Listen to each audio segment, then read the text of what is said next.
Mabuhay aking mahal na pamilya ng pag-asa at pagbabago.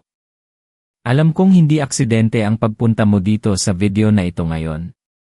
May dahilan kung bakit itong mensahe na ito ay umabot sa iyo at handa akong sabihin sa iyo na ang dahilan na iyon ay may kaugnayan sa isang buhol na ngayon ay bumabagabag sa iyong puso, isang buhol na marahil ay matagal mo nang dinadala, isang sitwasyon na sa tingin mo ay nawala na. Naramdaman mo na ba ang ganitong pakiramdam? Yung tipong gumising ka isang umaga, tinignan mo ang iyong sarili sa salamin, at nakita mo ang pagod sa iyong mga mata, ang bigat sa iyong dibdib, at ang tanong na paulit-ulit na bumubulong sa isip mo, may pag-asa pa ba? May isang kaso sa iyong buhay ngayon, isang sitwasyon na tila nawala na parang hindi mo na maibalik, hindi mo na maayos. Maaaring ito ay isang pamilya na nagkalabuan, isang negosyo na nalugi, isang karamdaman na hindi maipaliwanag, isang legal na laban na tila ba ay talo na, o isang pangarap na nawalan na ng direksyon. Alam kong may buhol ka ngayon, buhol sa iyong damdamin, buhol sa iyong sitwasyon, buhol na tila ba nagtatali sa iyo sa isang madilim na sulok. Pero bago mo isara ang video na ito, pakinggan mo muna ako. Alam kong ang tawag sa ating mahal na ina na Maria tagapagkalag ng mga buhol ay pamilyar sa marami sa atin, lalo na sa ating mga Filipino na may malalim na debosyon. Ngunit ngayon, ibabahagi ko sa iyo ang 7 dasal, 7 paraan ng pananalangin, na hindi lang basta binibigkas kundi dinadama at isinasa puso. Ito ay mga dasal na may kasamang malalim na pag-unawa sa sikolohiya ng pag-asa, sa kapangyarihan ng ating isip, at sa biyaya ng Diyos sa pamamagitan ng intersesyon ni Maria. Ito ay paraan para hindi mo na maramdaman na nawala na ang kaso mo, kundi para maramdaman mong hawak na ang susi para kalagan ang bawat buhol. Kaya kung ramdam mo iyan sa puso mo, kung gusto mong maramdaman muli ang liwanag at pag-asa, patuloy kang makinig dahil ang bawat segundo ng video na ito ay ginawa para sa iyo. Manatili ka hanggang dulo dahil sa huli, ibabahagi ko ang pinakamakapangyarihang dasal na siselyo sa lahat ng iyong kahilingan. Gaya nga ng sinabi ko, marami sa atin ang nakaranas na ng kawalan ng pag-asa. Naaalala ko pa si Aling Nena, isang ina na nagtatrabaho ng husto para matustusan ang kanyang 3 anak. Bigla na lang, isang araw, nawalan siya ng trabaho. Ang kanyang kaso ay hindi lang kawalan ng trabaho, ito ay kawalan ng dignidad, kawalan ng seguridad para sa kanyang pamilya. Araw-araw, nakita ko siyang halos hindi makakain, halos hindi makatulog, dahil sa bigat ng buhol sa kanyang leeg. Ang kanyang kaso ay tila nawala na. Sinubukan niya ang lahat, nag-apply kung saan-saan, nangutang, pero parang walang ilaw sa dulo ng tunel. Ang kanyang buhol ay ang takot sa kinabukasan, ang kawalan ng paraan, ang pangamba para sa kanyang mga anak. Pero sinabi ko sa kanya, Aling Nena, ang Maria tagapagkalag ng mga buhol ay hindi lang para sa maliliit na problema. Ito ay para sa mga kaso na tila imposible na. At doon nagsimula ang kanyang pagbabago. Alam mo, ang bawat buhol sa ating buhay ay may kwento. At ang kwentong iyon ay hindi lang tungkol sa problema, kundi tungkol sa kaya mong gawin para lutasin ito. Hindi ka ipinanganak para maging biktima ng iyong mga buhol. Ipinanganak ka para maging tagapagkalag ng sarili mong mga buhol. At sa tulong ni Maria, mas magiging madali ang lahat. Ang unang hakbang para kalagan ang anumang buhol ay ang pag-amin na ito ay nandyan. Huwag mong itago, huwag mong baliwalain. Tingnan mo ito ng diretsyo sa mata, at sabihin mo, hindi ikaw ang magtatakda ng aking kapalaran. Ngayon, susubukan nating maunawaan ang proseso ng pagkalag ng buhol. Hindi ito magic. Ito ay isang proseso ng pananampalataya, pag-isip at pagkilos. Ang mga dasal na ibabahagi ko ay hindi lamang mga salita. Ang mga ito ay mga gatiway sa pagbabago ng iyong pananaw, sa pagpapalakas ng iyong kalooban, at sa pag-akit ng mga solusyon na hindi mo akalaing posible. Handa ka na ba? Heto na ang unang dasal sa Maria tagapagkalag ng mga buhol para sa nawala ng kaso. Ito ay dasal para sa paglinaw iligabay, lalo na kapag feeling mo ay lubusan ka ng naliligaw. Dasal 1, dasal ng kalinawan at gabay sa gitna ng kadiliman, o mahal na Birheng Maria, tagapagkalag ng mga buhol, ina ng banal na payo, ako po ay lumalapit sa iyo ngayon na may puso na nalilito at espiritu na naghahanap ng liwanag. May isang buhol sa aking buhay ngayon, isang sitwasyon na tila nawala na hindi ko na alam kung saan ako magsisimula o anong gagawin. Ginuluhan ang aking isip ng pagdududa at kawalan ng pag-asa. Ngunit ikaw, o ina, ang bituin sa dilim, ang ilaw na nagbibigay ng direksyon. Ipinagkakatiwala ko sa iyo ang buhol na ito. Pakikalagan po ang buhol ng aking kalituhan at kawalan ng direksyon. Bigyan mo po ako ng kalinawan na makita ang susunod na hakbang, ng karunungan na maunawaan ang kalooban ng Diyos, at ng lakas ng loob na sundin ang gabay mo. Amen. Ang dasal na ito, aking mahal, ay hindi lang basta paghingi ng kalinawan. Ito ay pagtanggap sa iyong kasalukuyang estado ng pagkalito, at pagpapahintulot kay Maria na maging ina mo. Alam mo, sa neuroscience, kapag ang ating isip ay nalilito, marami tayong tinatawag na cognitive load o labis na impormasyon na hindi natin ma-process. Ang dasal na ito ay parang reset button. Sa pamamagitan ng paglalabas ng iyong pagkalito, nagbibigay ka ng espasyo para pumasok ang mga bagong ideya.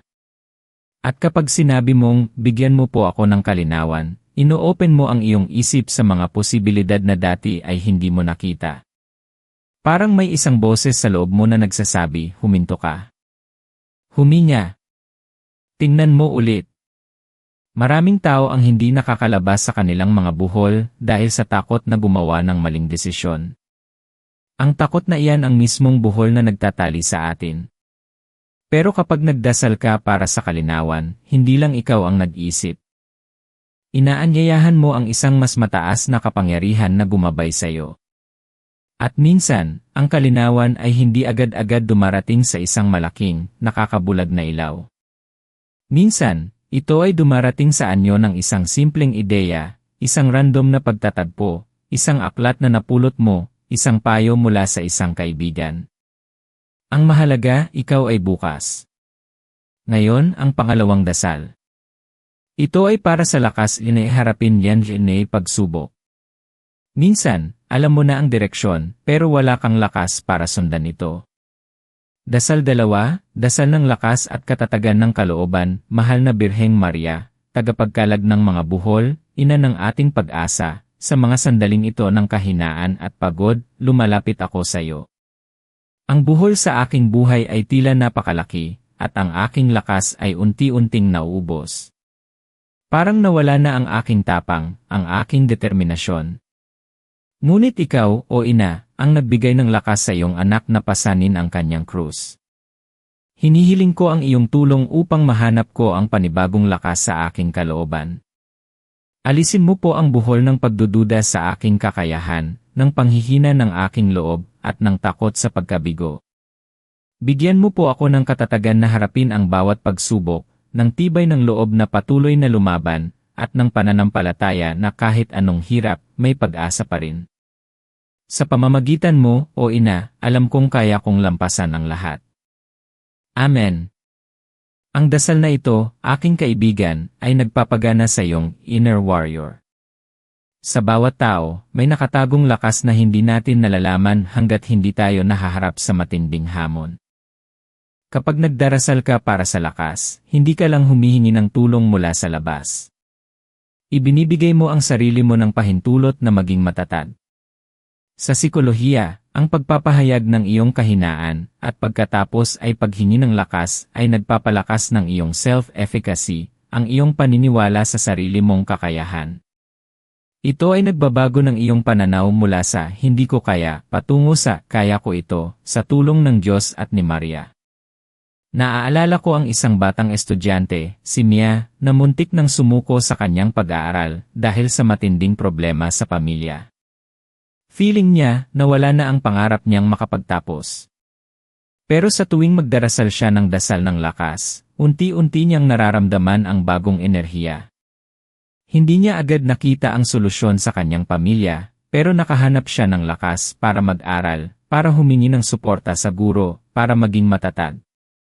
Ang kanyang kaso ng pagkadismaya ay dahan-dahang nakalagan dahil sa lakas na natuklasan niya. Ngayon, akyat tayo sa pangatlong dasal. Ito ay dasal para sa paghilom ng sugat ng nakaraan na nag-aambag sa buhol na ito. Alam mo, madalas, ang ating mga kasalukuyang problema ay ugat ng mga nakaraang sugat na hindi pa ganap na gumaling. Ito ang mga buhol na tila invisible pero matindi ang epekto. Dasal 3, dasal para sa paghilom ng mga nakaraang sugat, o Mahal na Birheng Maria, tagapagkalag ng mga buhol, Reyna ng Kapayapaan, sa iyong paanan ay inilalatag ko ang lahat ng aking nakaraang sugat. Ang mga sakit na nagdulot ng buhol sa aking puso at kaluluwa. May mga kaso sa aking nakaraan na hindi pa sarado, mga sugat na patuloy na nagdudulot ng sakit at hadlang sa aking kasalukuyan. Ikaw, o ina, na nakaranas ng matinding sakit sa pagkawala ng iyong anak, alam mo ang lalim ng sugat. Hinihiling ko sa iyo, pakikalagan ang buhol ng kapaitan, ng galit, ng takot, ng pagsisisi, at ng hindi pagpapatawad. Hilumin mo po ang bawat sugat na nagpapabigat sa aking kalooban. Bigyan mo po ako ng kapayapaan na tanggapin ang nakaraan, ng lakas na magpatawad, at ng puso na punong-puno ng pagmamahal. Turuan mo po akong bitawan ang mga buhol na matagal nang kumakapit sa akin para ako ay makahakbang patungo sa paglaya. Amen. Ang dasal na ito ay isang malalim na paglilinis. Sa ating isip, ang mga hindi nalutas na emosyon mula sa nakaraan ay lumilikha ng mga neural pathways na patuloy na nagpapabalik sa atin sa sakit. Ang pagpapatawad, hindi lang sa iba kundi sa sarili mo, ay nagkalalag sa napakalaking buhol na ito. Kapag nagpapatawad ka, binibigyan mo ng kalayaan ang iyong sarili. Hindi ibig sabihin na okay lang ang ginawa sa iyo o ang ginawa mo. Ibig sabihin, hindi inahahayaan na kontrolin ng nakaraan ang iyong kasalukuyan at kinabukasan. Ito ay isang way of self-love at self-preservation. Kapag gumaling ang mga sugat, mas magiging buo ka, mas magiging malinaw ang iyong pag-isip, at mas magiging matibay ang iyong pananampalataya. Ang iyong nawala ng kaso ay maaaring hindi pa pala nawala, kundi natabunan lang ng mga lumang buhol. Ngayon, dumako tayo sa pang-apat na dasal. Ito ay para sa divine intervention at mga hindi inaasahang solusyon. Minsan, ang problema ay napakasalimuot na hindi na kayang lutasin ng ating sariling lakas. Kailangan natin ng tulong mula sa itaas. Dasal 4, dasal para sa Diyos noon na pamamagitan at mga hindi inaasahang solusyon, o Mahal na Birheng Maria, tagapagkalag ng mga buhol, bukal ng biyaya. Ako po ay nananalangin sa iyo para sa isang himala, para sa isang divine intervention na lampas sa aking pag-unawa. May isang buhol sa aking buhay na sa tingin ko ay wala ng paraan, na tila nawala na ang lahat ng pag-asa. Lahat ng aking sinubukan ay nauwi sa wala, at ang aking mga plano ay tila hindi sapat. Ngunit alam kong walang imposible sa Diyos, at ikaw, o Ina, ay makapangyarihang tagapamagitan. Hinihiling ko na iyong pamagitanan ang sitwasyon na ito sa pamamagitan ng kalooban ng Diyos. Pakikalagan ang buhol ng kawalan ng solusyon at ng pagkadismaya. Buksan mo po ang mga pinto na sarado, ilaw mo po ang mga daan na madilim, at ipadala mo po ang mga tao at pagkakataon na magdadala ng hindi inaasahang solusyon. Naway ang kanyang biyaya ang siyang maglipat ng imposible tungo sa posible. Naway ang buhol na ito ay makalagan hindi sa aking sariling paraan, kundi sa iyong banal na disenyo. Amen.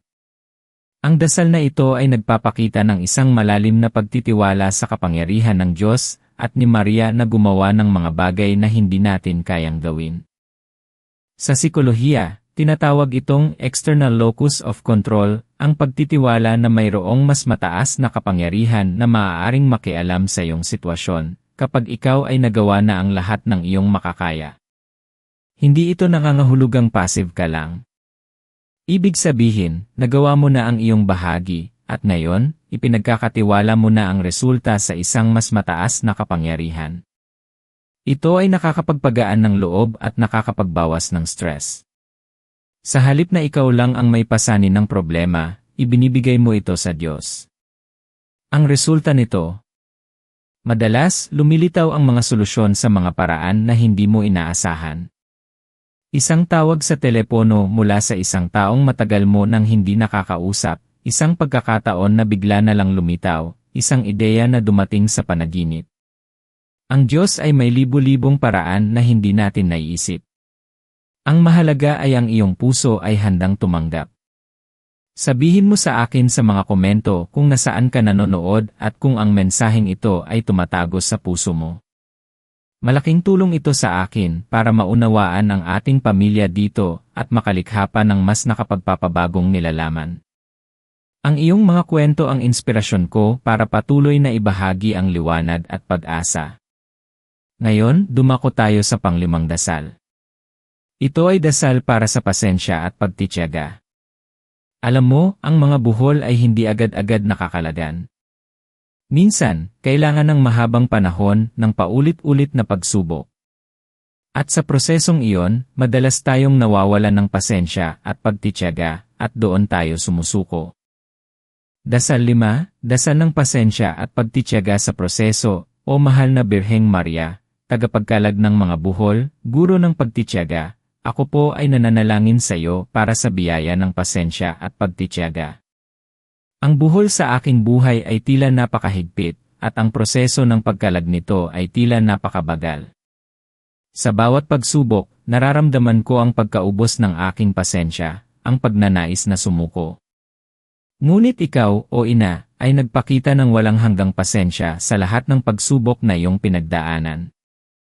Hinihiling ko ang iyong tulong upang kalagan ang buhol ng kawalan ng pagtitiyaga, ng pagmamadali, at ng pagkadismaya sa proseso. Turuan mo po akong maghintay sa tamang panahon ng Diyos. Bigyan mo po ako ng lakas na magpatuloy, ng puso na bukas sa bawat aral, at ng pananampalataya na ang bawat pagsubok ay naglalapit sa akin sa solusyon. Tulungan mo po akong tandaan na ang bawat buhol na nakakalagan ay nagpapalakas sa aking espiritu, at na ang pagtitiyaga ay hindi kawalan ng kilos, kundi pagkilos ng may tiwala sa banal na tiempo. Amen. Aking mahal, ang dasal na ito ay isang paalala na ang pagbabago ay isang proseso. Hindi ito isang instant na solusyon. Sa bawat beses na nagdarasal ka para sa pasensya at pagtitiyaga, pinapahinga mo ang iyong nervous system. Sa halip na maging panik ka at nagmamadali, na nagpapataas ng cortisol, ang stress hormone, pinapatahimik mo ang iyong sarili. Ibinibigay mo ang iyong sarili ng pahintulot na huminga, mag-isip, at kumilos ng may kalmado. Ito ay mahalaga dahil ang mga pinakamahusay na desisyon ay madalas na ginagawa sa kalmado at malinaw na isip, hindi sa gitna ng kaguluhan. Isipin mo ang isang hardinero. Hindi siya nagmamadali na palakihin ang halaman. Alam niya na may tamang panahon para sa pagtatanim, pagdidilig, at pag-aani. Ang bawat buhol sa iyong buhay ay parang isang buto na kailangan mong diligan ng pananampalataya at pagtitiyaga. Hindi mo man makita agad ang paglago, pero sa ilalim ng lupa, may nangyayaring himala. Ang iyong nawala ng kaso ay maaaring nangangailangan lang ng mas matinding pagtitiyaga at mas malalim na pananampalataya kaysa sa iyong inaakala. Huwag kang susuko, aking mahal. Ang pinakamagandang bagay ay madalas na nangangailangan ng pinakamahabang paghihintay. Ngayon, dumako tayo sa pang-anim na dasal. Ito ay dasal para sa karunungan na gumawa ng tamang desisyon. Sa ating paghahanap ng solusyon, madalas tayong nahaharap sa mga desisyon na mahirap gawin. Ang takot na gumawa ng maling desisyon ay isa ring buhol. Dasal 6, dasal para sa karunungan sa pagpapasya, o mahal na Birheng Maria, tagapagkalag ng mga buhol, luklukan ng karunungan, ako po ay lumalapit sa iyo na humihingi ng iyong banal na gabay sa mga desisyon na aking haharapin. Ang buhol sa aking buhay ay nangangailangan ng matalinong pagpapasya, at sa aking sarili, ako ay nalilito. Parang nawala na ang aking kakayahang mag-isip ng malinaw, ang aking intuisyon ay tila pinipigilan ng takot. Ngunit ikaw, o Ina, ang nagbigay ng karunungan kay Solomon, at ikaw ang gabay ng lahat ng naghahanap ng katotohanan. Hinihiling ko ang iyong tulong upang kalagan ang buhol ng pagdududa, ng maling pagpapasya, at ng takot na magkamali. Bigyan mo po ako ng karunungan na makita ang mga sitwasyon sa malalim na paraan, ng kakayahang timbangin ang bawat opsyon ng may pag-ingat, at ng tapang na sundin ang landas na alam kong tama, kahit mahirap. Turuan mo po akong pakinggan ang iyong bulong sa aking puso, ang iyong gabay sa aking isip, at ang kalooban ng Diyos sa bawat hakbang. Amen. Ang dasal na ito, aking mahal, ay nagpapagana sa iyong intuitive mind at sa iyong kakayahang mag-isip ng kritikal. Kapag humihingi ka ng karunungan, hindi mo lang hinihingi na may magsabi sa iyo kung ano ang gagawin. Hinihingi mo ang kakayahan na ikaw mismo ang makakita ng tamang daan. Sa psikolohiya, tinatawag itong problem-solving skills at decision-making abilities. Kapag ikaw ay nagdarasal para sa karunungan, inaalis mo ang emosyonal na kabuluhan na madalas ay pumipigil sa atin na mag-isip ng malinaw. Nagiging mas objektibo ka, mas nakakapag-focus sa facts, at mas nakakapakinig sa iyong inner wisdom na ang Diyos ang siyang gumagabay. Naaalala ko si Mang Tonyo na nahaharap sa isang napakakomplikadong kaso sa lupa. Feeling niya na wala na ang laban niya dahil sa dami ng papeles at legal na termino. Paulit-ulit siyang nagdarasal para sa karunungan. At sa bawat dasal, unti-unti siyang nagkaroon ng tapang na magtanong, magbasa, at kumuha ng tamang abogado. Hindi niya agad nakuha ang sagot, pero nakakuha siya ng karunungan na magtanong ng tamang tanong, at sa huli, nakakuha siya ng desisyon na nagbigay sa kanya ng kapayapaan, hindi lang sa kaso kundi sa kanyang sarili. Ang karunungan ay hindi lamang tungkol sa katalinuhan. Ito ay tungkol sa malalim na pag-unawa at sa kakayahang gamitin ang iyong kaalaman sa tamang paraan. Huwag mong maliitin ang kapangyarihan ng dasal na ito. At ngayon, dumako tayo sa pampitong dasal. Ito ang dasal para sa lubos na pagpapasailalim at pagtitiwala sa plano ng Diyos.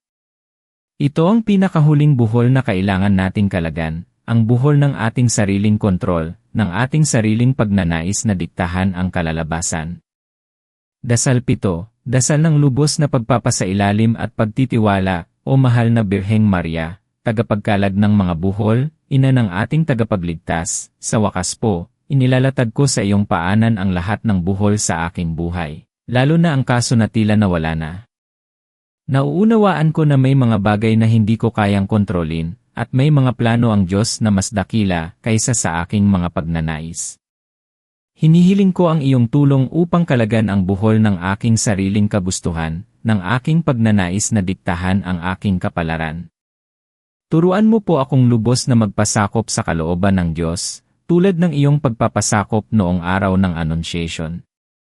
Bigyan mo po ako ng tiwala na anuman ang mangyari, ito ay para sa aking pinakamabuting kapakanan at para sa kaluwalhasyan ng Diyos. Alisin mo po ang takot sa aking puso, at palitan mo ito ng kapayapaan at pag-asa. Tulungan mo po akong sumuko ng buong puso, at pahintulutan ang Diyos na gumawa ng himala sa kanyang sariling paraan at sa kanyang sariling tiempo. Sa iyong pamamagitan, O Ina, ipinagkakatiwala ko ang aking buhay at ang buhol na ito sa mga kamay ng Diyos. Amen. Aking pamilya, ang dasal na ito ang pinakamakapangyarihan sa lahat, sapagkat ito ang nagpapalaya sa atin mula sa bigat ng pagkontrol. Sa ating pagiging tao, gusto natin kontrolin ang lahat. Gusto nating maging sigurado sa bawat resulta. Ngunit ang buhay ay puno ng kawalan ng katiyakan. Ang buhol ng pagkontrol ay ang isa sa pinakamahigpit na buhol na kailangan nating kalagan. Kapag ipinapasa natin sa Diyos ang kontrol, hindi ibig sabihin na wala tayong ginagawa. Ibig sabihin, ginagawa natin ang ating makakaya, pero ang resulta ay ipinagkakatiwala natin sa Kanya, dahil Siya ang nakakaalam ng lahat. Sa espiritualidad, tinatawag itong surrender o pagpapasailalim. Ito ay ang paniniwala na ang Diyos ay may mas malaking plano para sa iyo, at ang kanyang plano ay laging mas mabuti kaysa sa iyong sariling plano. Kapag sumusuko ka, nararamdaman mo ang isang malalim na kapayapaan. Ang stress ay bumababa, ang pag-asa ay tumataas, at ang iyong puso ay nagiging bukas sa mga bagong posibilidad na hindi mo inaasahan. Ang iyong nawala ng kaso ay maaaring hindi ibalik sa paraan na inaasahan mo, Ngunit ito ay ibabalik sa isang paraan na mas makabubuti para sa iyong paglago at sa iyong layunin sa buhay. Tandaan, hindi ka nag-iisa sa laban na ito. Hindi ka bibigin. Naaalala mo ba ang simula ng kwento? Kung paano nagsimula sa buhol at kawalan ng pag-asa. Kung paano pakiramdam mo ay nawala na ang iyong kaso. Ngayon, bitbit mo na ang 7 susi, ang 7 dasal, ang 7 paraan ng pagbabago ng iyong isip at puso para kalagan ang bawat buhol na ngayon ay bumabagabag sa iyo. Ikaw ay hindi biktima ng iyong mga sitwasyon. Ikaw ay isang tagapagkalag ng mga buhol, isang anak ng Diyos na may karapatan sa kapayapaan, kalayaan, at pag-asa. Ang bawat dasal na ibinahagi ko ay isang hakbang patungo sa paglaya. Hindi lang ito tungkol sa mga salita, kundi sa damdamin at pananampalataya na inilalagay mo sa bawat pagbigkas. Kung naramdaman mo ang koneksyon sa mensaheng ito, tandaan mo na ang iyong potensyal ay mas malaki kaysa sa anumang buhol na iyong hinaharap. Hindi ka ipinanganak para manatili sa kadiliman. Ipinanganak ka para magningning, para lumaya, para maging inspirasyon. Ang iyong kwento ay hindi pa tapos. Ang pinakamagandang bahagi ng iyong buhay ay nakalaan pa lang na lumitaw. Kaya nga, mahal kong pamilya, huwag kang titigil sa pagdarasal. Huwag kang susuko sa iyong pananampalataya. Gamitin mo ang mga dasal na ito bilang iyong gabay, bilang iyong lakas, bilang iyong sandata laban sa pagdududa at kawalan ng pag-asa. Araw-araw, mag-ukol ka ng oras para sa pananalangin. Sa bawat pagbigkas ng dasal, isipin mo na kinakalagan ni Maria, tagapagkalag ng mga buhol, ang isang bahagi ng iyong problema, ng iyong pasanin. Makita mo sa iyong isip na unti-unting lumuluwag ang buhol, hanggang sa ito ay tuluyang makalagan at ang iyong mga dalangin ay nagiging katotohanan. Tandaan mo, may dahilan kung bakit ka nandito. May misyon ka, may layunin ka, at ang mga buhol na ito ay bahagi lamang ng iyong paglalakbay, hindi ang iyong patutunguhan. Ikaw ay may kapangyarihan na baguhin ang iyong sitwasyon. Ikaw ay may karapatan sa isang buhay na puno ng kapayapaan at kagalakan. Huwag mong hayaang ang isang nawala ng kaso ay maging permanenteng kapit sa iyong kaluluwa. Ang iyong halaga ay hindi nakasalalay sa iyong mga problema, kundi sa iyong kakayahang bumangon at lumaban. Ngayon, sama-sama tayong manalangin. Dalangin ko ito para sa iyo, para sa bawat buhol na ngayon ay nararamdaman mo, para sa bawat nawala ng kaso na nais mong ipagkatiwala sa mahal na ina at sa Diyos. O Panginoon naming Diyos, Ama, Anak, at Espiritu Santo, lubos po kaming nagpapasalamat sa iyong walang hanggang pag-ibig at habag. Salamat po sa buhay, sa bawat pagsubok, at sa bawat aral na aming natututunan. Salamat po sa iyong inang si Maria, tagapagkalag ng mga buhol, na iyong ibinigay bilang aming makapangyarihang tagapamagitan. Mahal na Birheng Maria, tagapagkalag ng mga buhol, ikaw po na gumagabay at nagbibigay ng liwanag sa aming mga pinakamadilim na sandali, lumalapit po kami sa iyo ngayon na may buong pagpapakumbaba at pananampalataya. Ipinagkakatiwala po namin sa iyo ang lahat ng buhol sa aming buhay, lalo na ang mga sitwasyon na tila nawala na, ang mga kaso na sa tingin namin ay imposible nang ayusin. Pakikalagan po ang buhol ng kawalan ng pag-asa at pagkalito sa aming isip, at bigyan mo po kami ng kalinawan at gabay. Pakikalagan po ang buhol ng kahinaan at panghihina ng loob, at bigyan mo po kami ng lakas at katatagan. Pakikalagan po ang buhol ng mga nakaraang sugat, kapaitan, at hindi pagpapatawad, at hilumin mo po ang aming puso at kaluluwa. Hinihiling po namin ang iyong Diyos noon na pamamagitan para sa mga hindi inaasahang solusyon sa aming mga pinakamalaking problema, na tanging ang Diyos lamang ang makapagbibigay. Pakikalagan po ang buhol ng kawalan ng pasensya at pagtitiyaga, at turuan mo po kami na magtiwala sa iyong banal na tiempo. Pakikalagan po ang buhol ng pagdududa at maling pagpapasya, at bigyan mo po kami ng karunungan na gumawa ng tamang mga hakbang. At higit sa lahat, o mahal na ina, pakikalagan po ang buhol ng aming sariling kontrol at kagustuhan. Turuan mo po kaming lubos na magpasailalim sa kalooban ng Diyos, na lubos na magtiwala sa Kanyang plano para sa amin. Palitan mo po ang aming takot ng kapayapaan, ang aming pagdududa ng pananampalataya, at ang aming kawalan ng pag-asa na walang hanggan. Maria tagapagkalag ng mga buhol, ipanalangin mo kami, ipanalangin mo ang aming mga nawalang kaso, at tulungan mo po kaming makalaya sa lahat ng buhol na bumabagabag sa aming buhay. Naway sa iyong pamamagitan, ang aming mga dalangin ay dinggin, at ang kalooban ng Diyos ay maganap sa aming buhay.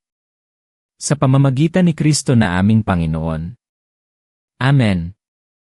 Maraming salamat sa pagiging bahagi ng pamilyang ito. Kung gusto mo pang makatanggap ng ganitong klaseng gabay na magbabago ng buhay mo, ay click mo na ang subscribe button at ang bell icon para lagi kang updated sa aming mga bagong nilalaman. At kung handa ka nang gumawa ng susunod na hakbang sa iyong paglalakbay ng paglaya at pagpapalakas ng pananampalataya, panoorin mo itong video na ito tungkol sa kung paano palakasin ang iyong inner spiritual strength na makikita mo rito sa screen. Ito ay magiging perpektong kasama sa iyong paglalakbay.